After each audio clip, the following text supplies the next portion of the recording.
the sport has stopped me my life up many times. Like I owe it so much. Got aggressive styles, and then the technical, like defensive style called like Muay Thai. I thought this big lad from Plymouth, he smacked me about for 3 rounds. They branded it Muay Thai, and the Thai government were like, no, this is not Muay Thai. Hello guys, welcome back to Beyond the Horizon podcast, the podcast where you expand your horizons of knowledge. With me today, Jamie Tipper. Yes. So Jamie, would you like to start with a candle, lighting off the candle? I'll be honest. Oh my goodness. Bloody exciting, isn't it? Yeah. I'm just going to forewarn you, no knowledge is going to be expanded. By listening to me talk, thick as mints. Jamie, tell us a little about yourself. My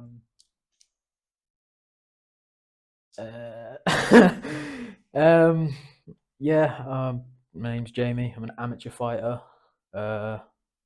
trainee teacher, just Muay Thai enthusiast, basically. And yeah, there's not really much else to say other than that. No, fair enough. Well, I know you studied history, and you're currently on your ways to become a teacher. Yes. Aren't you? Yeah, secondary school teaching. Got my history degree in 2023. Yeah, 23. Okay. Got a 2-1. Oh. Did all my assignments last minute. Oh, get up. Yeah, it's on. Yeah, not much else. Big history fan. I like old things. Yeah. As every historian does, I suppose. I want to sort of bring that passion to the classroom, I guess. Yeah. Yeah. Inspire the next generation so they can all be boring old fossils. Yeah, fair enough. And where did you get your love for history from? Just like ever since I was a kid, really. My parents always took me to like castles and that, because what little 5-year-old boy doesn't love knights and swords and literally stuff like that. Just had an itch for it since then, really. Yeah. I think like the sort of narrative. I like the narrative element of history, like the idea of stories. Stories are told from we can use 1066, the most important year in English history, as the example. It's where everything happened. History starts at 1066. Sure. It does, especially in the classroom. Bronze Age. That's where Get everything is. Get out. Yeah, what do you mean, man? That's prehistory, mate. This is history. Yeah, shut up, man. No, ask any teacher. 1066 is where it all starts. Yeah, any English teacher would say that, of course. Yeah, it's where everything happens. But no, like one side of it, so like the Normans think it's the greatest thing that ever happened. In the English, such as myself, are still whinging about it. Worst year of my life, 1066. But yeah, just like the way stories are told, how it shapes everything. And I think as a subject, and obviously I want to be a history teacher, I think it's the most important because it equips the youth with like skills around criticality and just thinking. So basically teach about different types of swords. That's what I'm getting. Yeah, it teaches kids to like see through the bullshit, you know. Ah, no, fair. Okay. So for people who don't know what happened in 1066, definitely not that I don't know shit about it. What did happen? I'm gonna get emotional talking about it. Go on. Some French thugs. There was some dispute around who should be the next king of England. Some French thug named William thought it should be him. And then he came over, killed the new king, Harold Godwinson. Basically uprooted everything about the management of England, and sort of shaped it. That's why we have surnames in England. Actually, yeah. In 1086, he commissioned the Doomsday Book, which is like a big ledger, where it's like it lists everyone, their property, how many like cows and stuff they own, and in order to distinguish like where these people were from, so you have like well, in England at the time, you'd have like your name, and that'd be it. You'd be called something. You'd be called Jamie, or you'd be called Nathaniel. You know, and in order to differentiate where these people were from, they'd have Nathaniel the like blacksmith. That's where the name Smith comes from. My last name Tipper is someone that makes arrowheads. All right. Yeah, or things that go on the end of. It's pretty flexible name. Things that go on the end of anything. Yeah. Yeah, no, fair enough, fair enough. So that's how we actually started implementing surnames. It was how surnames came to England specifically. Like in the like Scandinavian countries, you'll see a lot of like son at the end of things. Yeah. So that's their surname, like structure. So they'd have Joe Bloggs, son of Joe Bloggs. Maybe Joe Blogson. Fair enough. Yeah. Okay, that makes a lot of sense. No, the thing is, yeah, about surnames, I thought, Italians, aka Romans, had that before that. Yeah, I'm not too sure about like the Latin structure of things, but yeah. The thing is, I know that most of the legal system about property and so on, and all the economics about property have to do with the Latin or the Roman code. So, for example, the family structure that we have. So the fact that we don't see people as individuals but as families comes from the Roman code. So yeah. Well, that's what I know. So that's about. Every day's a school day. Yeah, well, I guess so. So, yeah, you said you're a Muay Thai enthusiast and a amateur fighter. So, tell me a little about what Muay Thai is, and Well, if we could start from there, I think it would be. So Muay Thai is the national sport of Thailand. It's a combat sport, so it's fighting. It's it's not quite kickboxing, but for the sake of just like ease, we'll say it's like kickboxing in terms of like just you know, kickboxing. Yeah. What the If you're doing kickboxing, you're basically a pussy, mate. We all know that. Get out. Yeah. Sick of you. But no, Off, mate. I've had enough of them. But no, in the sense there's punches and kicks, knees as well. They're implemented in kickboxing, but the main like separator is elbows. Way. So Muay Thai, I think, comes from the art of 8 limbs. Is it so? Yeah, that's one of the names for it. Like art of 8 weapons, art of 8 limbs. So yeah, you got your punches. That's 1 and 2. Kicks 3 and 4. Knees 5 and 6. Elbows 7 and 8.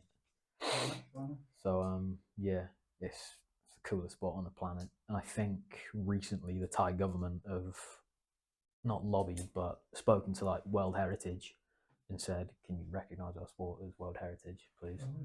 So yeah, you've got great company with Stonehenge, the city of Bath, and now Muay Thai. Jeez. Well, soon to be. Yeah, hopefully. Soon to be. And I know there's like different classes of Muay Thai fights. I know there's something that's called Muay Buran as well. That's the sort of collective term for like Thai martial arts. Oh, okay. Like I don't know much about that, but it's different. Like different regions have different styles of the martial arts that fall under that umbrella of Muay Buran. So it's some collective term for like pre-Muay Thai, Southeast Asia or Thai martial arts. Okay. Because Muay in Thai just means fight. So I know you like your bit of history, so I'm sure you did your research on Muay Thai. How did it came to be, and then, yeah, what is it now? What do you mean, like where did it start? Yeah, where did it start? Well, Thailand, of course. Yeah. Oh, when did it start? Sorry, my bad. Got to jog my brain here. Oh, sorry, my bad, my bad. Making me think. I Putting the don't like history it. teacher on the spot, right? I'm not too sure when the sport started, but the um, the idea of like, well, the martial art comes from like the battlefield. So soldiers would lose their weapons, and they, instead of thinking, oh, I don't have anything to fight with, they've got a like contingency plan. It's the same with like jujitsu in Japan. That's the only other one I can think of really. Like it was a sort of battlefield thing where, in case you lost, whatever weapons you were using, you'd have to just Karate, judo. karate, judo, Krav Maga. Krav Maga. I know Krav Maga was that was invented a couple decades ago. Yeah, same with By the Israeli. Yeah. Won't get into that. That is a very Nah, let's go into it. Nah. only works on defenseless kids. That's crazy. That's up, man. Oh god. It is, yeah. Okay, Yeah, Israel have done massive amounts of damage to them. No. Back to it. Combat martial arts. Yeah. So it started. Yeah. Thailand was at war with modern day Myanmar quite a lot back in the day. Back in the day, you sure? Yeah. It's Cambodia now. Yeah. Oh. Yeah, there's been like conflicts Yeah, on the yeah, border. yeah. So, I guess from there, like with, pardon me, like jujitsu, judo, all of that, you train it, and when you're training it, it brings out like competitiveness within you, and you want to do better than your peers. You want to show your peers that I'm better than you. And I think in the 20s, no, it must have been because one of the stadiums in Thailand, Rajdamnern, recently, so like end of last year, had like its 80th anniversary, and that was like the first stadium for Muay Thai. So the sport's give or take about 100 years old. Oh, okay. I'm not too sure the exact date, but there's like, I think British Pathé did some filming in Thailand in like the 30s and stuff about like the fights they had on, and of course it's like they're using elbow jabs and all of that stuff. It's like this really horrible, grainy, like choppy black and white footage. It just looks ridiculous. But from that, you've got the sport I love so much. Yeah. Well, and okay, so basically that was how the sport was invented. Where did it came from? How it was invented? The actual sport. Kind of. Okay. That's just the reason I've made up right now. Probably, check it up on Wikipedia. Yeah, Google it. Or yeah, that's what a real history teacher would tell you. So just Google it. Google that.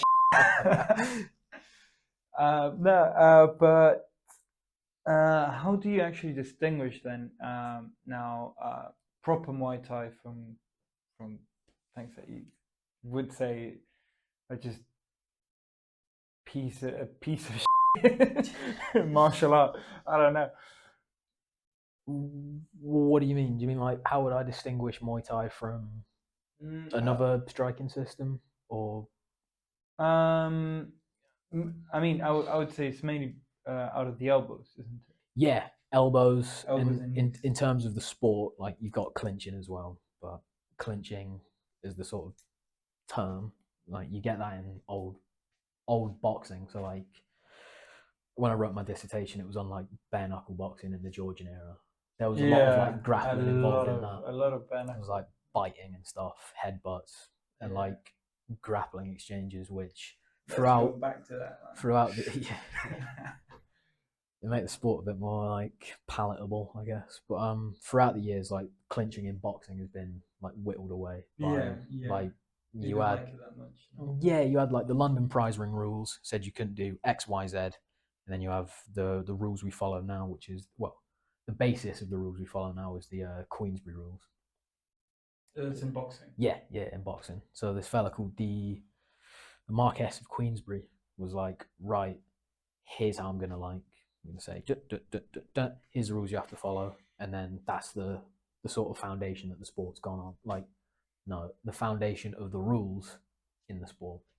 So like it set out rounds. You had what it introduced the count. So in boxing, someone gets knocked down, they have 10 seconds to get back up.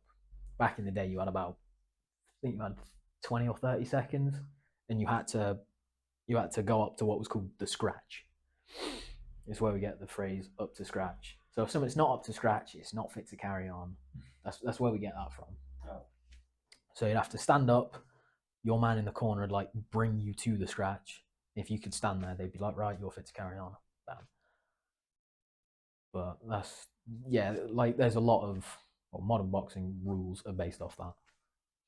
So that's how you distinguish it. So the clinching, elbows, and knees. Yeah, and the pacing as well. It's quite a slow sport. It is. That's what I've seen. Like it took me a while to get into. The start's quite slow. That's because of the gambling culture in Thailand. Oh, does it? Yeah. It's the only thing you're legally allowed to gamble on in Thailand. Is Muay Thai. Yeah. Legally, yeah. Yeah, like all other gambling is illegal, basically. Yeah, like a lot of gambling happens in the stadiums while fights are happening. So I'll call them bookies because that's the term English people understand. Yeah. They'll watch the fighters in the first 2 rounds. They'll see how they're reacting to things, how they're looking, what their shape's like. Right, okay. Odds are, say red corner's going to win, blue corner's going to lose. In Thailand, the red corner is usually the favorite in the stadiums. So in like traditional Muay Thai, red corner is the one that the gamblers think are going to win. Blue corner is the underdog. I know that there's a lot of culture in Thailand of starting fighters very young. Yeah. Because it's a national sport. It's just like football. I would say like, to make like the picture. I don't know for the viewers. It's just like football for Brazilians. They start very young. They start competing very young, and so on. And well, yeah. Yeah, a lot of like the child fighters you see, they're fighting because I'm not sure what the percentage is, but the majority of Thais live under the poverty line. So in like regions like Isan and stuff like that, the very poor regions, like the children will fight so they can bring more money, like to their families. Can you actually search the poverty, like, or the average wage in Thailand? I think it might be 2/3, but 2/3. Yeah, I think 2/3 of people live under the poverty line. Actually, yeah, that's crazy. That's actually. I might be wrong, so please correct us if I am. The average wage is for monthly is 97,000 baht, which is around 90,000. 97,000 Thai baht. So about 100 Thai baht. I think it's 1 to 5 is a conversion. Is it 1 to 5? I think 100,000 Thai baht is like 20 grand. This is 2,700 and that's for the monthly salary, which actually seems pretty decent. 2,700 pounds. Okay, that's the minimum or average. It's got to be yearly because there's no way that's. Yeah, no, of course. Yeah. So average annual salary is around. Actually, no. The average annual salary in Thailand is around 1 million baht, which is 32,000. Okay, this is the problem. There's a book called "How to Lie with Statistics." Great book, and it's basically how the media basically changes perception based off of different things. So, and now that we went for the average, we could actually search the medium. So, how actually 50% of the population lives. And that'll be way lower because I know there's like big Thai billionaires and so on, especially coming from the sports and others. Not really. The guys who own the stadiums. Oh yeah, they make a lot of money, but like the fighters historically haven't. So like back in the 80s and 90s, which is what was retro retrospectively referred to as the golden era. Mm. It's like there was just a big economic boom in Thailand. So like the stadiums were just full of people. Like I think the 90s was kind of just like an economic boom for most of the world, to be fair. Like Thatcher Britain, there was a lot of like people moving from like working class up to middle class, stuff like that. Yeah, so the golden era, like fighters would fight loads. You'd be fighting like every few times a month, or like twice a month, something That's like that. crazy for Yeah. a fight. Yeah. So just I know boxers fight like once every 3 months, and that's like a lot. Pros maybe. Yeah, pros. I'm not sure. I'm not like amateur boxers box a lot, Yeah, but they have like a period in the year where it's like the season for it, yeah. and they'll do like one every other week. Really? But amateur boxing is like 3 rounds. It's not big Yeah, 12 rounds. Yeah, yeah. It's not. And No. there's a lot more money in boxing, so you don't have to fight as regularly if you're like at the top of the sport. Well, anyway, so how did you get into Muay Thai? Like, what was the reason? Because you seem like obsessed with the sport. I am, yeah. It was actually through UFC 2 for the Xbox. They'd have like, yeah, no, yeah, no, man. UFC 2, greatest game ever made. That's crazy. You do like the create your own fighter thing in like the in the career mode. You start, you give them a name, obviously name them after yourself, Yeah. and then it's like choose your style, and it's like boxing, kickboxing, Muay Thai. I was like, what the f is that? Googled it. I was in like year 10 at the time. See like the classic top 10 Muay Thai knockout videos. I'm like, whoa, this is badass. I'm like, this rocks. Da, da, da, da, da. Didn't know anything about the sport. No clue. I just saw like big flashy knockouts. I was like, whoa. Kind of forgot about it while I was going through college. Took a year out between college and uni, which was 2020. So I was in my house all the time. Very interesting. Yeah. Yeah, cheers government, locking me in my house.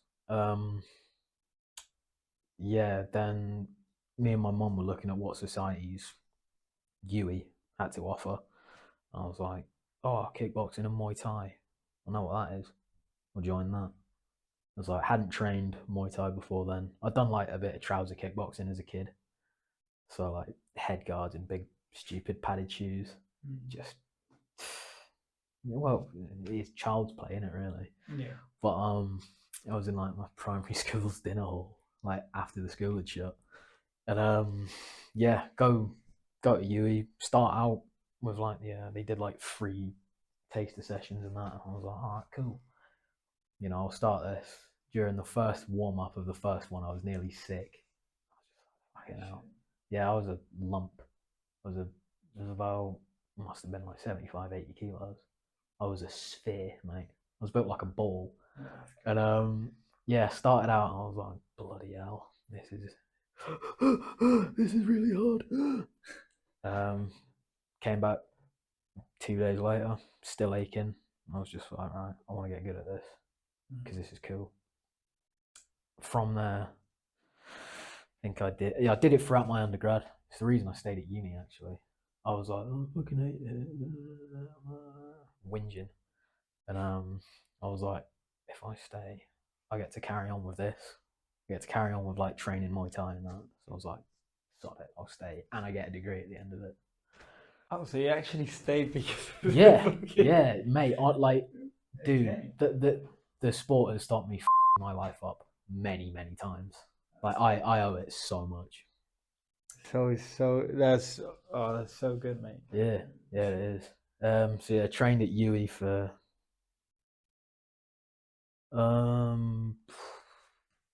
first year, second year, third year, yeah.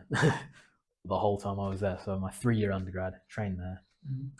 Started coaching there in my second year of training. So after my first year, like I was picking up a few sessions because one of the other coaches, Flynn, had to do like his dissertation and stuff. So he had to step back a bit from coaching. And I was just like, I'll take a session here and there if you can't. So And how different was it the first time, do you reckon? what, coaching? Yeah. Is it difficult? Yeah, like yeah, it is. But the first time I coached, I just ripped off some stuff I'd seen from like seminars I've been to. So like Thai champions will come over here. They'll do like a seminar in some sports centre. Yeah. Me and my mate opposite went to. I think the first one we went to was in Watford. It was this champion Nong O, still my favourite fighter. Yeah, he was just like teaching some of his like favourite techniques and stuff. He's a very simple, like nice, effective. I'd say beautiful style, but that's just me being a bit of a nerd about the sport. Something like that. But yeah, it's a very like nice, technical, clean style. So it translates well to teach and stuff like that because it's simple. Yeah. You know, flashy stuff looks nice. It's boring to teach. So yeah, went there and I was like, yeah, Flynn was like, oh, the session this Saturday will be off, and I was like, I just went to a seminar. I've written down all the drills I learned. I can, teach those if that's all right. And God bless him. Flynn was like, yeah, I'll give you this. I'll give you this shot. And I was like, wicked. And then yeah, coached from my second year up to finishing my undergrad, and then my first year of postgrad studies, I was the president of the of UE kickboxing and Muay Thai. Big up UCAM, yeah. Some arc that, starting out as some like fat little loser, starting out like that, and then being the proverbial big dog, Yeah. No. Well done to you. Well done to you. So, and after you started training, did you started as an amateur fighter? No, I started. Or when did you start amateur fighting? My first amateur fight was last month. Oh, actually. Yeah, it was. Congrats.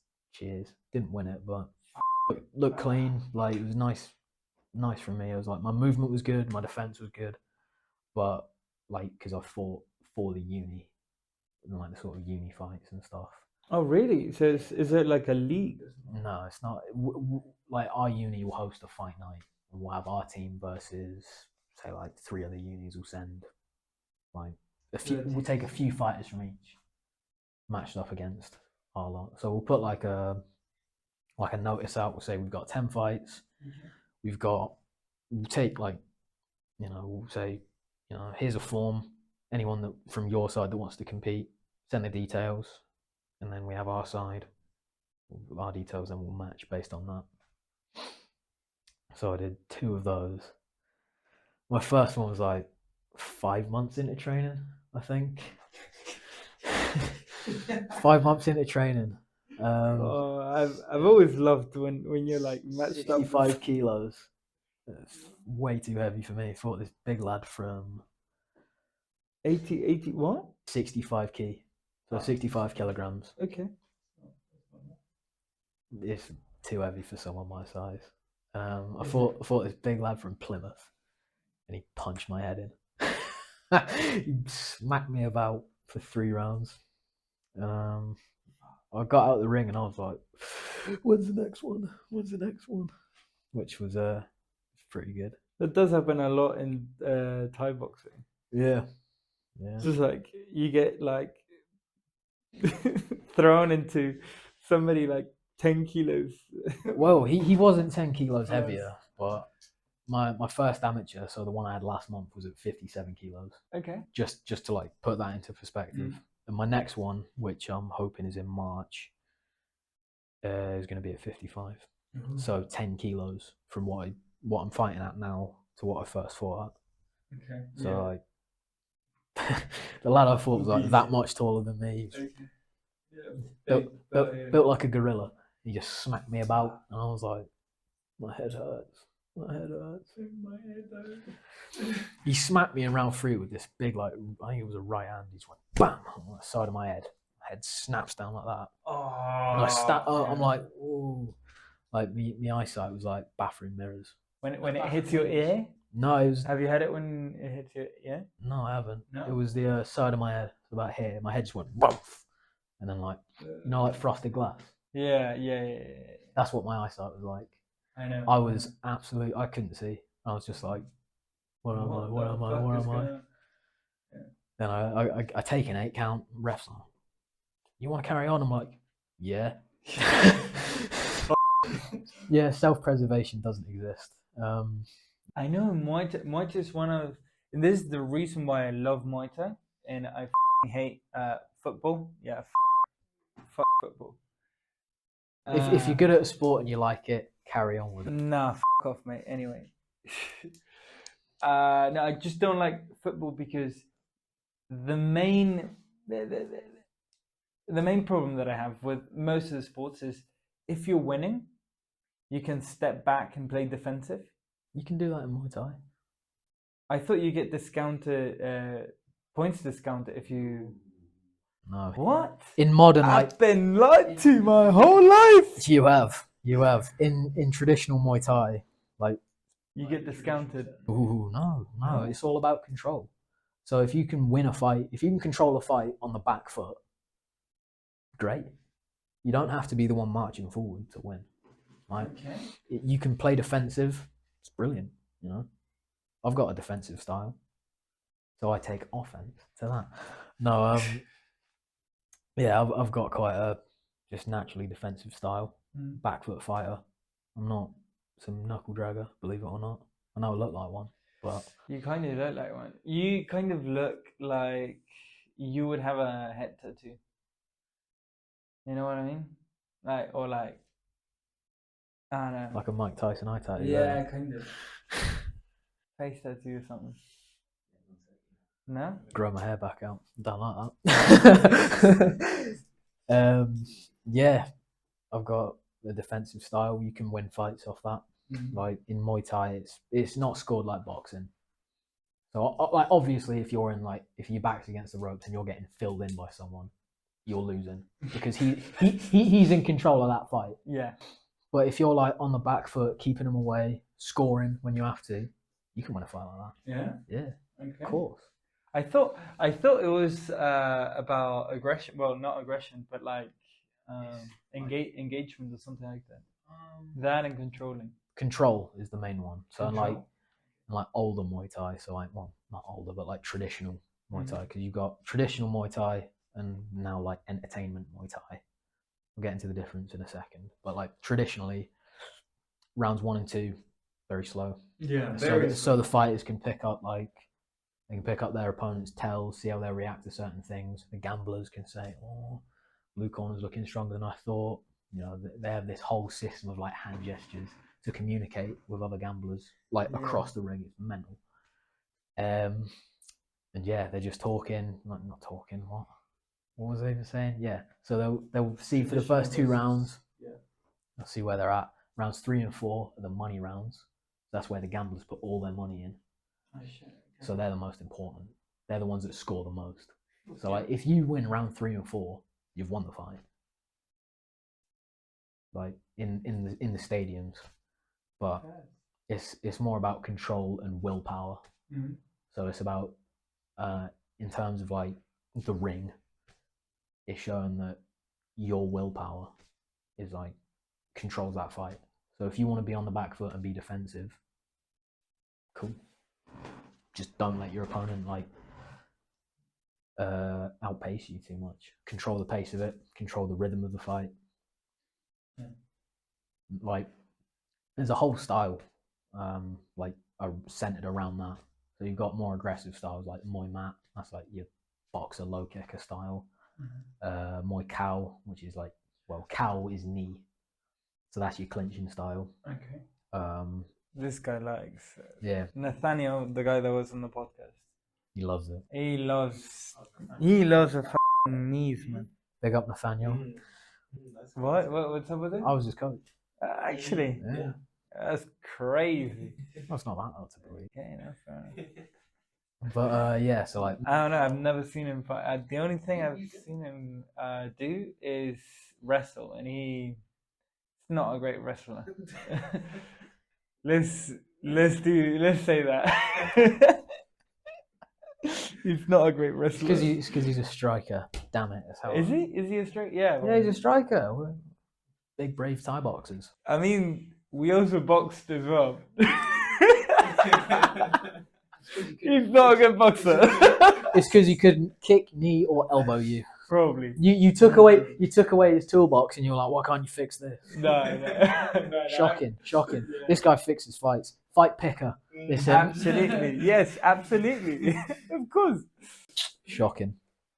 But no, like you've got aggressive styles, and then the like the technical like defensive style called like Muay Thai. So that's centered around just like having the right tool for the job. You know, you've got all the tools at your disposal. Yeah, timing, IQ, all of that. That's what Muay Thai is. Like kickboxing, you watch like K1 and like the Japanese and Dutch styles. They're very aggressive. They'll just stand in the middle of the ring and take chunks out of each other. Dutch in particular, they're crazy. Japanese are a little bit more calmer in my opinion, but The Japanese are very explosive. yeah. Like, yeah, it's quite fun to watch, but I wouldn't want to fight it. Like, I don't like the pace. No. I don't like the pace. I don't like the 3-minute rounds. No. No, Muay Thai is five rounds, and that's the difference between minutes? 5 threes, 2 minutes in between. That's traditional Muay Thai. Entertainment Muay Thai. Yeah, that's why it never really took off. Like, it's 2 minutes so the gamblers can faff about between rounds. Yeah. Like a lot of Muay Thai, like the structure of it is influenced by the gambling. Okay. So yeah, like That's crazy. Yeah, because it could have taken off. Well, it's now taking off. entertainment Muay Thai is taking off. It's not like traditional Muay Thai. So the purist in me. Okay, let's go into that then. What's the difference? It's mainly the rounds. The The rounds. So traditional Muay Thai, 5 threes, 2 minutes in between. Entertainment, 3 threes, 1 minute in between. So more like K1. Yeah, more like K1. So it's like is... it's a fun sport to watch, but it's not Muay Thai. Yeah. Okay. I'll be a diplomat here. I'll say that. But That's crazy. Okay. All you K1 fighters, you don't do Muay Thai. That's what he's saying, basically. they know that. They do K1. Good point. But no, yeah, like one championship is like the sort of flagship, or was the flagship for entertainment Muay Thai. They use them little MMA gloves. Yeah. They encourage like slugging it out in the middle of the ring. Like they don't like the pace of like stadium Muay Thai. Yeah. So like they'll have these fighters that they've picked out of all the stadiums. They'll put them in the ring, and then they'll be like, right, you need to just take chunks out of each other. Just go at it. Yeah, those little gloves don't encourage like the other weapons of Muay Thai. So you'll have like 8-ounce gloves in the stadiums. Where 8 ounce. yeah, so like standard boxing glove sizes. Yeah. Well, that's 16, isn't it? No. What? 16's for sparring, yeah, maybe. But in the actual stadiums, 8-ounce. 8-ounce gloves, yeah. Same with boxing. I think in boxing, if you're under 70 kg, you use 8s. If you're over, you use 10. But I might be wrong. All right. Any boxers, correct me, please. Yeah. Put it in the comments. Boost the engagement a bit. Yeah, I know. Yeah, so the 4-ounce gloves encourage you to just like chin someone basically, because it's a smaller glove. Like the force it's more concentrated. So big gloves, you won't get chinned in a 16 for the most part, but your head will go like that because it's a bigger surface area. Whereas in little gloves, it doesn't move your head as much, But it hurts. but you get chinned. Yeah. I'm not sure how much, like what the force needed to spark someone out is, but it's not a lot. I'm concentrating on like, well, the gloves aren't much bigger than your hand. Like, just lights out. So it encourages like Thais to just stand there and go. I know you said no crazy arm movements. Sorry about that. Director face is unpleased. Yeah, like whereas like in Muay Thai, the big score is the body kick. So they'll stand there and they'll just body kick each other. Body kick. Yeah. Whereas in one, like any 4-ounce Muay Thai fight or organization that does it, they'll just swing at each other. Yeah. That's why in like MMA there's not like kicks aren't scored very highly, and so they don't do it. And plus, like if someone catches your leg, they can take you down. Yeah. Like there's less emphasis on the kick in the West, especially. We come from like a punching culture. So like boxing is like the main Western fighting sport. And that sort of seeped into what we view as like real fighting. Yeah. So like drunk people will just like swing and try to take lumps out of each other instead of knee. Yeah, like I've never seen drunk Thai people fight. It's not going to be like stadium Muay Thai, is it? But it's not going to be. But I'm sure there'll be a kick somewhere. There will be a kick for sure. They're so quick with the kicks. I saw this video. It's from one of the stadiums. Like these Russians were in, I think it was like Phuket or one of the other islands in Thailand. These Russians were like mouthing off, and like basically this brawl erupts in the ring. This Thai guy hops over the ropes. First thing he does is throw a body kick. Hops into this mass brawl, body kick. It's like fair. I'll fuck with it. I mean, it's fun to watch. I don't know how much it scores in a brawl, but in Muay Thai that scores quite a bit. Probably a teep is so a front kick basically. I feel that would work in a brawl. I don't know why. It takes people off balance, Yeah, pretty much. It's a tool for a job, isn't it? Yeah. You shouldn't. Word to the wise: if you're in a drunk kerfuffle or any such entanglement, don't smack someone in the head with a fist because you run the risk of breaking all the bones in your hand. It's not fun. I've never done it. Me neither. Absolutely not. But take his word for it. It's not fun. Yeah. But yeah, like you've got all the tiny little bones in your hand. Yeah. And if you smack that against a big slab of bone like your forehead. Yeah, just go for the nose. Not that I know why, but just go for the nose. Choosing the right to remain silent on that. But no, so yeah, traditional Muay Thai is more centered around like the techniques of like the martial art Muay Thai. So there's more clinching, more kicks. It's scored differently, it's paced differently. Whereas entertainment Muay Thai is, pardon me, solely centered around entertainment. It's kind of like, pardon me, video essays versus Instagram reels. Think about it like that. So like Instagram reels, you're like, right, quick dopamine hits versus some video essay about a film. Yeah. Like someone really like getting into like and dissecting like scoring, pace. So oh, he's controlled this exchange really well. He's controlled this. He's doing this. He's doing that. Whereas entertainment Muay Thai is scored like kickboxing. So there's less emphasis on body kicks. They like to shut the clinch down pretty quickly in like one championship, especially, and Rajadamnern World Series. I gotta say, I do watch one. I do watch one championship, and I really like it. I know this breaks your heart. Yeah, you guys. It does. Guest leaving. Some 10th episode, that isn't it? Yeah. Guest walks out. Oh yeah, by the way, for the viewers watching, we are now top 1% podcast. That's why they brought me in. Yeah, and we brought him in. Ugh, why, mate? Okay. Oh, you're not the average podcast? No. You need a man that isn't average. Yeah, absolutely. Oh. Stroke my own ego a bit. Yeah, come on. But yeah. So, would you recommend people to start Muay Thai or other martial arts? And how would you say they should start Muay Thai and they should train at Combat Warriors Gym in Bristol, because that's the gym I train at. Shout out to Combat Warriors. And big sessions with him, all right? I'm not a coach there. I'm not good enough. But fair.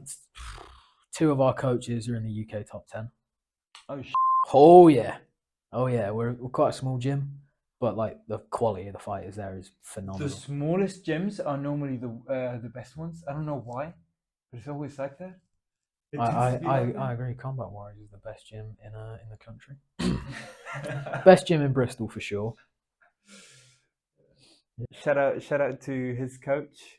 Shout out to Mark May, WBC British champion. George Lynch, UK top 10 fighter. Shout out to Dave, former intercontinental kickboxing champion. Jeez. Shout out to Rob. He runs Boxed.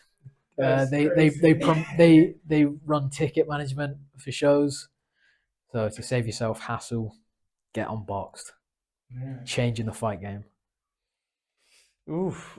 Okay, some big names in Rob. Rob's not Rob's not big in the fighting. He's not too big in like domestic fighting, but he's an absolute machine when it comes to admin for fight shows. Yeah. Yeah. Oh, phenomenal. Like yeah, Boxed, his company, changing the game. I mean, mate, you need that cornerstone for martial arts. Well, yeah. At the end, that's what fighting is. At the end of the day, it's a business, a show business. And if somebody has that, then they're good to go, man. They're good to, yeah. So you would say you would recommend every person to go for Muay Thai? Yes. Every single person? I mean, well, I'm obviously biased. There's someone that trains and competes in it. Yeah, but absolutely. I'd recommend it. I like boxing as well. I'm not very good at that, but boxing's a good thing to get into. I think boxing or even Muay Thai. I'm leaning more towards Muay Thai, but realistically, boxing should be on the national curriculum in schools. It should be taught in school. Really? Yeah. Do you, why? It's good for that. And it's good for your body. And I think, to be honest, like no one really wants to do PE and train cricket, do they? Yeah. I said train cricket, play cricket. Like yeah, that they don't they don't train. No, cricket's like it's an old boys game, you know. I mean, Whereas like I think if you can get the kids doing like boxing, get them doing any martial art, it will teach them discipline. It will teach them like it lets them know what they can do. It keeps them humble. And you know, I'm someone that likes to avoid conflict because I get enough of it in the gym, you know. I feel that's something that does do. So I would say I think I used to do martial arts, and I've done them for many years, and I would divide martial arts from martial sports. So K1 for me is a sport, so a martial sport, or boxing would be a sport, not even a martial sport. No, it's a martial sport. It's a martial sport. I mean, Western boxing is a martial art, and to suggest otherwise is asinine. I don't see any, because for me martial arts have this But you have to wear like conduct. you have to wear a gi. You have belts. No, it has nothing to do with that. Boxing has a conduct. It's more of a philosophy behind it. That's what I would call a martial art. Normally comes from with a philosophy as well, which Muay Thai does have. But does it? Yeah. What's the philosophy of Muay Thai? Thing is, okay, you're putting me now on the spot, but I have seen documentaries about Muay Thai and their philosophies, and maybe I'm wrong, or maybe I was bullshit by the internet, which everything on the internet is true. It wouldn't be there if it was a lie. Yeah, no, absolutely. No, there is a philosophy in Muay Thai, but that's a lot of people see it as more philosophical, kind of because it's foreign, you know, like of course, like there's all these terms like fighting heart, Jaisu, and they're like, whoa, this is mad, this is mental. Yeah, Because like they go for the hype. They go for the clicks, man. like because it's foreign, it seems like a new thing. Like people are surrounded by like Western like philosophy. Yeah. You know, we don't see liberalism as a philosophical thing. We don't see anarchism as a philosophical thing. But it is, yeah, yeah. it's all philosophical, but because we're, you know, like a fish doesn't think about water, does it? It's surrounded by it. Yeah. It doesn't pay attention to water. So you'd still say Boxing has a philosophy. Of course it does. Yeah. Of course. Maybe I should get into it because I know this like I forgot the name of the wrestling style, but it's the Greek philosophy. Greco-Roman. That's the wrestling style. Greco-Roman. Greco-Roman Okay. wrestling, yeah. So I thought it had a particular name, the martial art, but that has a whole philosophical aspect as well. So I would say that is a martial art, but again, I haven't. Maybe I haven't gone into boxing philosophy and stuff like that. Well, it's the whole thing of like sweet science, isn't it? To hit and not be hit. You know, I wrote my dissertation on like classical boxing, so there is a philosophy to it. It's not like particularly like, it's not this big foreign like be like water like Bruce Lee. It's not like that. Yeah. But there is a philosophy to it. It's not these big impressive statements. It is like it's centered a lot around like Greek ideas of like classic masculinity. They took a lot of it, like writers at the time, like Pierce Egan, took a lot of influence from like Greek masculinity because in the Iliad, when I can't remember his name, but it was Achilles' mate. I think it's like Patroclus or something. I've probably butchered that. He gets killed in battle, and Achilles is beside himself because that's his mate, his best mate. They fought countless battles together. He's mourning, and they hold these celebration games. So there was this sport in Greece called pancration. Yeah, that's what I meant with Greco-Roman. Yeah, so that it's like classic philosophy. Like that's the philosophy boxing started with. Now you don't really see it because it's like, you know, you have all these figures like Floyd Mayweather, Tyson Fury, all of that. You have these like big, crazy characters. You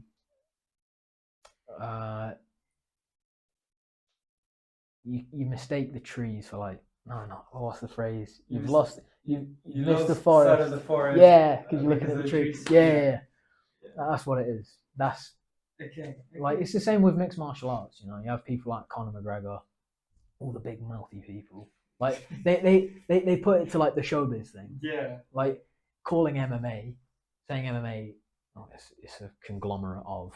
Well, it started out as a conglomerate of martial arts, but in and of itself, I'd say it's become its own thing. Yeah. Because like the way they stand, the way they do things, like you put an MMA, it's very different. If you have an MMA fighter wrestling like an Olympic wrestler, they're going to approach it differently. Completely different. Yeah, because one involves different things than the other. You know, like the criteria for it, like criteria for success, is different. Completely different. Yeah. So yeah, unlike MMA's got its own philosophy, I'm sure. Yeah. Because of course it does. You know? Yeah. It's just yeah, maybe my picture, the picture that I have in my mind, is a little bit different from what I'm saying, but it has to do with aligning a way of life towards everything you do. So I don't. Would you say boxing doesn't have that though? With everything that you do, you look at probably. you look at. You just don't have the description of it. Yeah, it's like what I was saying earlier, where like you're surrounded by it. You know, you see it, so you don't. It's not this new thing that you think. Philosophy. You know, it's just like the philosophy for boxing is in the practice of it. You know, it's in the discipline, it's in the training at ABC when you're a kid. Yeah, I gotta say, Western philosophy is actually quite practical. Yeah, it's very pragmatic. Yeah. There's a lot of workarounds to it, especially with like modern post Enlightenment philosophy. Yeah, it's very. Flexible. It has to do with the way that we view science as well, and how we perceive things. We're a lot more attuned towards our senses instead of Chinese philosophy, let's say. Yeah. Which has a lot more to do with spirituality. We divide that mostly. So Yeah, I definitely think that's again like a result of the Enlightenment. yeah, that's probably. Yeah. I don't know. You're the history teacher here, so. I am, but yeah, it's the move away from like faith-based philosophy to like hands-on, tangible philosophy. Yeah. So like Isaac Newton having an apple fall on his head, he was like, right, let's work this out. And because a lot of Western philosophy now is more theory-based, whereas like Chinese philosophy, famously, is very classic. Like it's very old, like Very. Confucius, Sun Tzu, all of that history. Like obviously history is history, but it's ancient history. It's This way is very further interesting. back. You put Sun Tzu, who was a guy who did tactics, who wrote a book about wars. It would be the same as a general, and you would never think a general could write philosophy here, like in the West at least. Would be very weird to see that happen. I'd say Napoleon. No, yeah, you got like the odd exceptions, but in Yeah. Well, the reason Sun Tzu's tactics were like so good. Well, if you read the Art of War, yeah. Well, it's a recounting of a conversation between Sun Tzu and someone that knows piss all about war. Mm-hmm. So it's like Sun said to the master, appear big when you're small, appear small when you're big. You know, it's mind-blowing stuff when you aren't a general. I imagine if Sun Tzu like was saying that to other generals, they'd be like, yeah, sure. slapping around the back, they'd be like, obviously, mate. Yeah. But because he was talking to, I can't remember. It's been years since I've read it. He was talking to some like noble. Yeah, I think it was like the emperor, referred to as emperor's son, or something. Referred to as the master. Yeah. Son said to the master, this, that, and the other.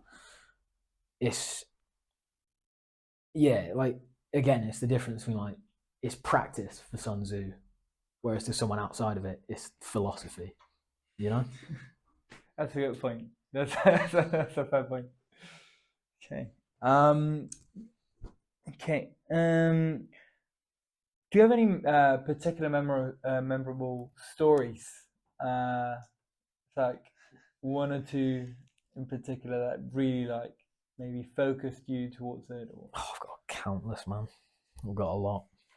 So obviously, starting out, nearly being sick 3 times. I had to take 3 breaks rusted outside the hall, like. Pardon me. I was like, made myself burp doing that. I was like, come back in 5 minutes, have some water, crack back on. I'm like, I need to go outside again. And then, like, I suppose the arc from starting out like that to being in charge and like managing like the new generation of fighters in UCAM. That's one. I'd say that's my biggest like achievement that I've done so far. A lot of like the memorable things is seeing people I've trained perform well, win or lose. Like if they've looked about themselves, like if they look like they know what's going on, they're comfortable in that situation. That's another one. My mate Kef, shout out to Kef. He had a very good win recently. I was training, like I was kind of overseeing his training because he's my mate. We were training at Combat Warriors. Shout out Combat Warriors. Together, quite a bit. Stop doing mini commercials, man. No. This guy, man. This guy. Bristol's leading Muay Thai gym. Follow him on Instagram at Combat Warriors Gym. Yo, cut that out. Cut that out now. No, I'm kidding. No, I'm kidding. Just so you know, he will do it. He will. He will do it. He will do it. No. I'll try to make sure he doesn't. I'll try my best. Right answer. This podcast is brought to you by Combat Warriors Gym. No, he had a phenomenal performance. It was a week before my last fight, actually, 8 days before, so around a week. Like he was shitting himself, bless him. He was like, oh, "I'm so nervous. And I was like, "Kev." Was this his first? Second uni fight. So that's like big gloves, big thick shin guards. That's good. Yeah. So it's like amateur. So what I fight at is 10-ounce gloves, thin shin guards, elbow pads. Oh, all right. Obviously, we'll talk about the classifications in a second. But yeah, with the uni ones, it's big 16-ounce gloves. Well, he fought in 14s because he's under 70 kilos. Big shin guards. 3 2-minute rounds, minute in between. So it's not paced like Muay Thai. It's paced like K1. Yeah, quite fast. Yeah, I think I do personally believe that if it isn't 5 rounds, it's not really Muay Thai. One championship got in trouble with the Thai government because the product they were selling, like this businessman, they branded it Muay Thai, and the Thai government were like, "No, this is not Muay Thai." So Really? it's what's called entertainment Muay Thai. So it's a separate product because Muay Thai, there's a lot of One championship got in trouble. and they did. Yeah. There's a lot of cultural aspects to Muay Thai. So Yeah. there's what's called the Y crew before fights. It's like giving thanks to your teachers, your coaches, your family. Yeah, I know this ceremonial. It's like a war Dance. dance. Yeah, you Yeah. dance around the ring. The gamblers will use that to be like, "Oh, that's a good round, my money's on him." Really? Yeah. Yeah, because if a fight is half-assed in that, Then it's half-assed the rest of the fight. Yeah. But yeah, there's music in the background, which is played by a band in the stadium. Yeah. So one guy will have this little it's like 2 little cymbals, it'll be like that, and he'll watch the fight and he'll set that so the pace of this band that play to the fight. So in the slower parts, it'll be a bit slower. And as the fight picks up, the band will play faster and louder. Okay. But yeah, like uni Muay Thai, it's 3 2-minute rounds, no elbows, no white crew, no nothing. I'm so sorry. I just saw your jumper. Combat Warriors. This guy. Oh my god. Did you? Okay. Did you put him up to this? No, I chose to myself. I'm wearing the shirt as well. Everybody. Okay, go on. Show us the shirt. Walking billboard, mate. Yeah, this guy, like, walking, talking billboard. Swear down, man. Yeah, Combat Warriors, Muay Thai. Shout out Combat Warriors. Please, I want a marker of like how many times he's like made an announcement or something like that. Like. All right. So yeah, Kef won. Just he had this dominant display. He was worrying about it so much, bless him, and he just went out and smashed this poor kid to pieces. It was a very one-sided fight. Yeah, I went on runs with him during his fight camp, and he was like quite a bit. And I was just like, Kef, he was like, mate, do you want to win? And he was like, yeah. And I was like, we've got to grind this out, then. Training's harder than the fighting is. A lot more, a lot harder. Yeah, that's what separates. Well, other than like rules and pacing and stuff like that, I'd say what separates uni Muay Thai from like amateur, just like not even amateur to pro, like uni and amateur. I'd say one's like one will be above the other. Someone will say uni's better because you get to manage more things.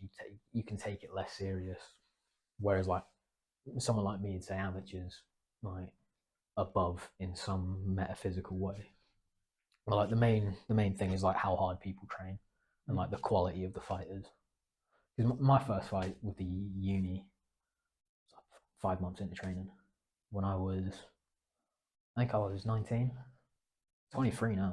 Yeah. So I've been training Thai for 4 years. I've only had one amateur fight last month. Okay, so it's like way harder. Yeah. Well, yeah, because I had like I was waiting on a placement from the uni. They hadn't managed to find me one. They still haven't. Yeah, I needed something to wake up for, so I was just like, right. My coach Mark, shout out Mark from Combat Warriors. He was Please, somebody count this. Please put like a counting measurement. yeah, he was like, oh, you know, you've been at training a bit recently for like I started back at combat like the arse end of last year. I'd gone through a breakup in July, and I was like, I just need something to do. So I went back to training because the flat I'm in now is a lot closer to the gym than my last one. Right. Started training again. I was like, oh shit, I knew I needed it back, but I didn't know I needed it back this much. So it done like wonders for my like headspace and that. And Mark was like, you've been looking good. Do you want to fight on the show in December? And I was like, yeah, sod it, why not? Needed something to wake up for. Got my ass in the gym every day, went for runs every day. Just, yeah, grinded it out. Fought, performed well, I think. Lost.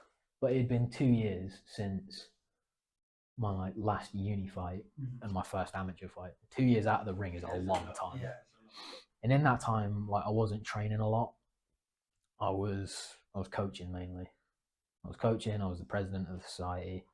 I was doing like teaching placements and stuff, so it was a bit like just too much to like juggle, you know? Yeah. Especially with like the teaching hours. Fucking hell. Yeah. Nasty. But you know, like now it's something I'm gonna continue with. Like I'm trying to fight in March on the Combat Warriors fight show. 21st of March. Yeah. Let's actually make it so that you're the coach at that gym like lets you. They're way better than me. So you will see in March. You will see Jamie Tipper fighting in his next amateur fight. Yeah, man. Come on. Some other memories: watching my coach Mark win a WBC British title against a fella named Gary Lewis in Ebb Vale in Wales. It was a very good fight. Yeah, Mark just beat the piss out of him. Yeah, not very one-sided, but quite one-sided. Yeah. Like Gary's good, but Mark was just better. Fought him twice, beat him like quite decisively both times. So just Mark's leagues above a lot of people.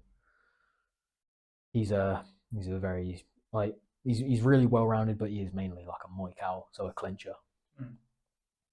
So yeah, like that's his style. He's it's rubbed off on Nathaniel as well. He's a clincher. I'm capable in the clinch. Naturally I'm not. I'm of that Muay Thai like defensive, like back foot, slow fighter style, but I can clinch if I have to. If push comes to shove, fine. I'll throw a couple knees. Go on. Walk into the clinch class like, fine. Yeah. Fine, I have to. It's part of the sport.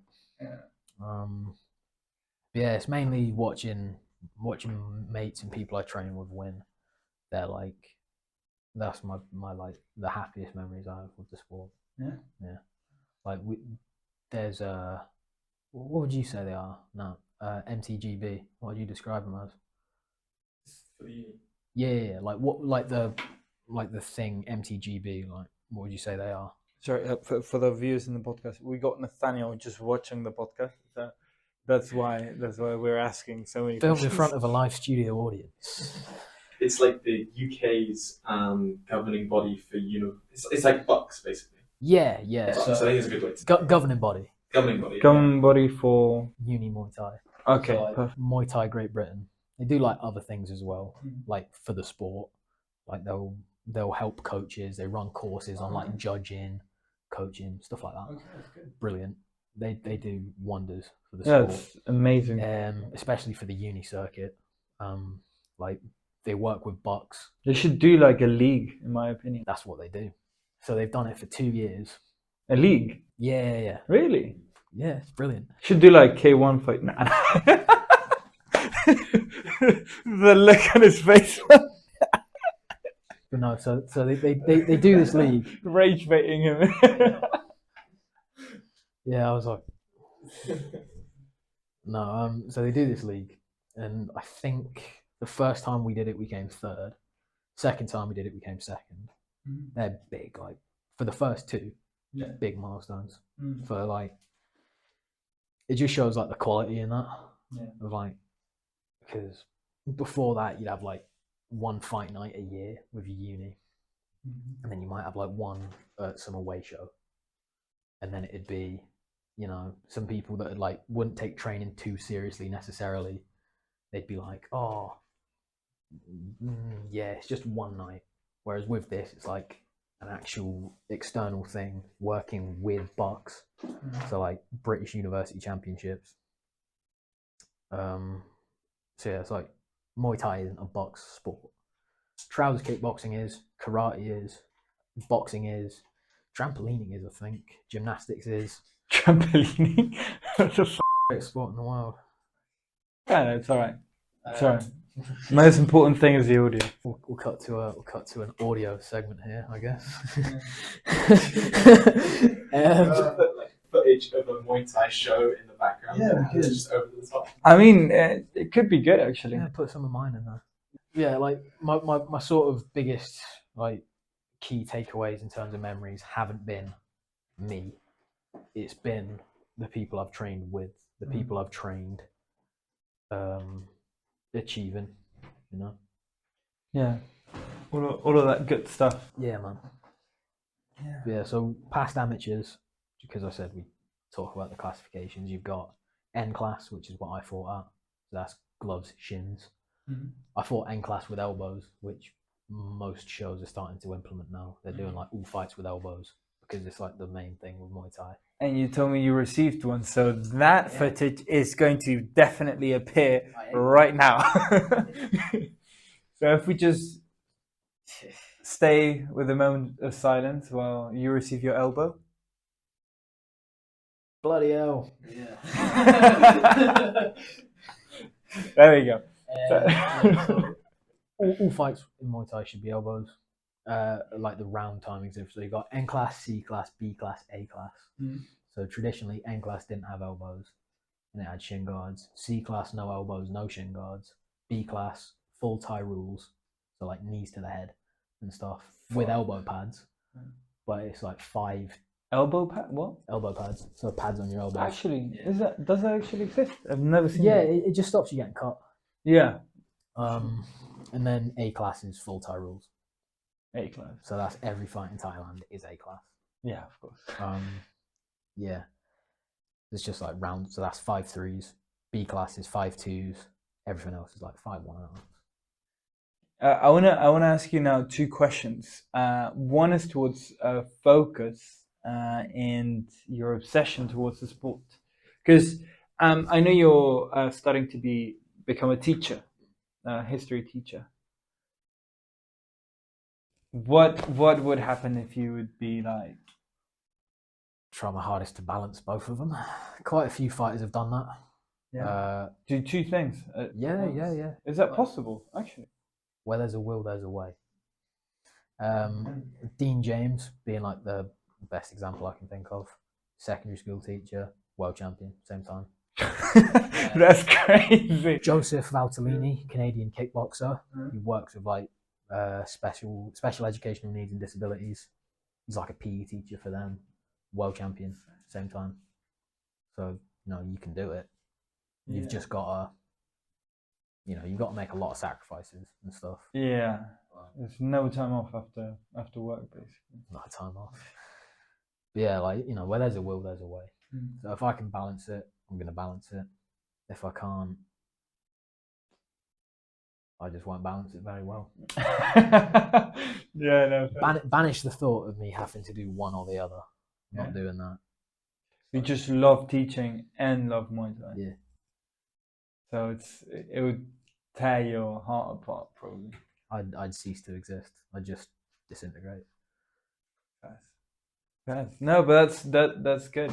Yeah. So and this is my other question. How much focus do you reckon is required to become as good as the guys at your gym that are top 10 in the UK? An insane amount.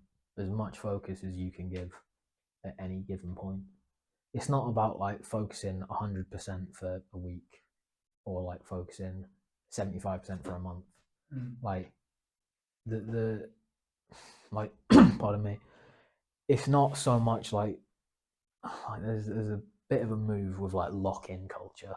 So it's like I'm gonna lock in for X period of time. It's so and funny. then after that period of time goes, you're just pissing in the wind. You're doing nothing. Yeah. Like it's not being 100% for any given point. It's just being present for 100% of it. You know, you give what you can. Nothing less.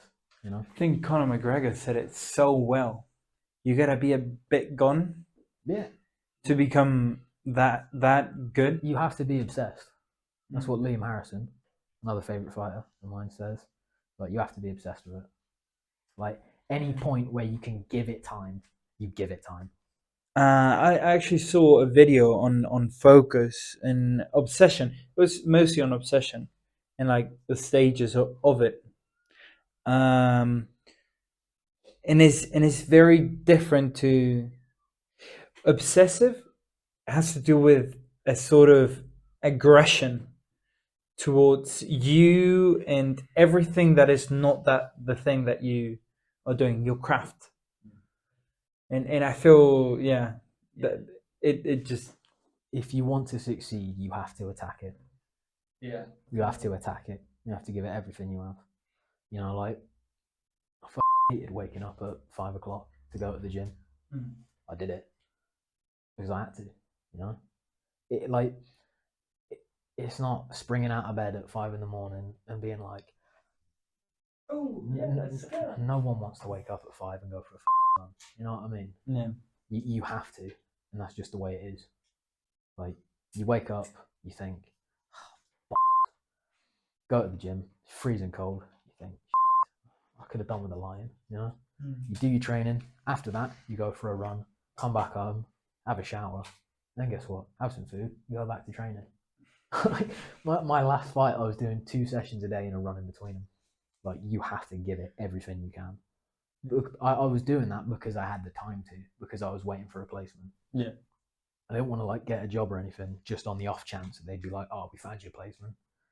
I'd be like, "Oh, sorry, I know you hired me last week, but I'm out." Yeah, because like that's just a terrible like what's the phrase? Way to start. Yeah, like it looks bad in terms of like job history and that. It's like I worked here for 2 weeks, worked here for a day and a half, you know, stuff like that. Yeah. So I was hired. Next day I had to hand in my notice because uni found me a placement. I just couldn't be asked with that. So I was waiting and waiting and waiting and waiting and waiting. And Mark was like, "Do you want to fight?" I was like, "Yeah." Go on. And because I had that much time, I could attack it all the time. So now towards that obsessiveness, what sacrifice are you willing to make for the sport? So would you go on fighting and until basically you can't, or would you go for more an educational approach, or maybe do the gambling side? I don't know, whichever one you like. This is a bit of a mentality giveaway answer, but I think there's something appealing about fighting until the wheels come off. Like, I don't know why, but that's the thing you see, and you're just like, yeah, nice. Obviously, it's not a sustainable practice. A lot of the Thais don't even reach like their physical prime before they've retired. Yeah, they retire at like 26. Why so? because the training's just insanely difficult. They're running like 20 kilometers a day. Their knees give out. Like they just get beaten up. Like the training's so intense over there.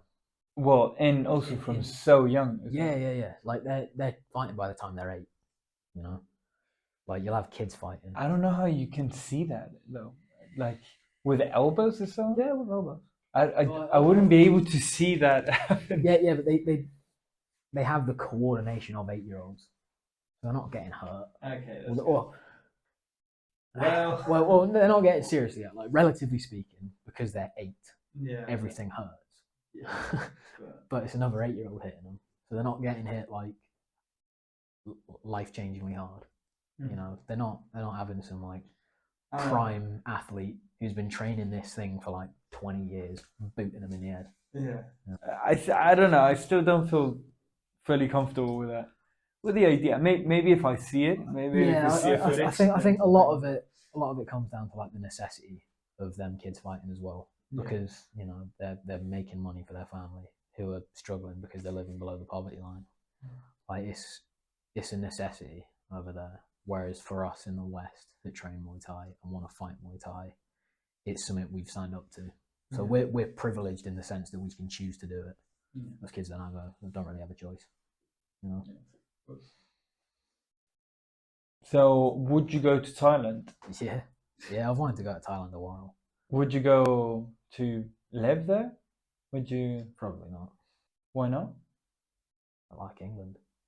You like England? I feel this is the first time I've heard somebody say that.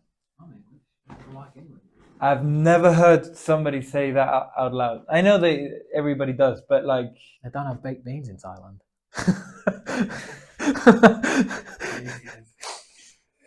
Fair point, though. They probably don't have black pudding over there either. You know, that's crazy. That's crazy.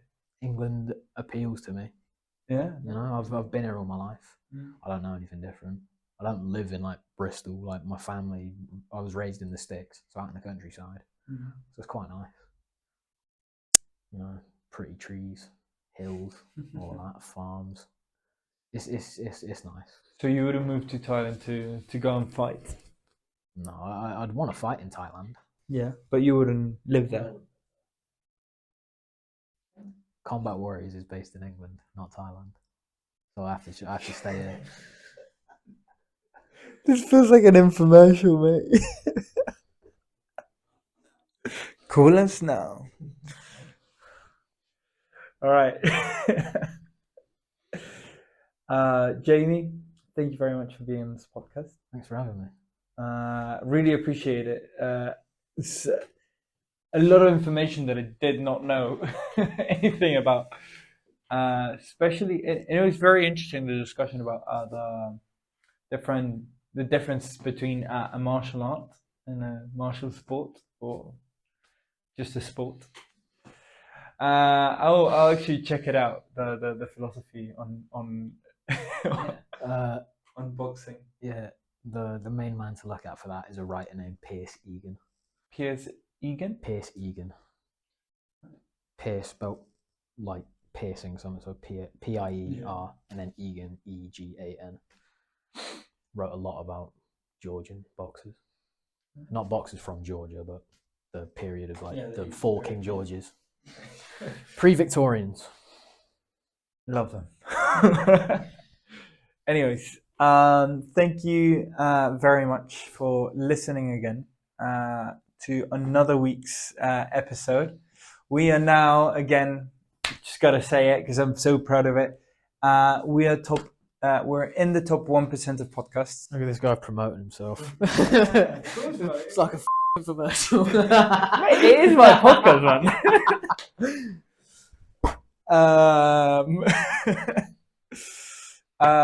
But yeah, thank you very much. Please like and subscribe. Comment anything that you might like us to talk about in the future, or any particular guests that you may want to have. And yeah, please follow us on I don't know anymore what social medias we are on. Instagram, Spotify, all of them. Exactly.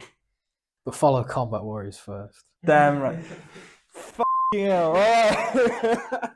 If I don't get a follow from fucking Combat Warriors, I'll be fucking depressed. Okay. I'm doing the promoting here, sunshine. All right. Anyways, thank you very much for listening, and see you next week.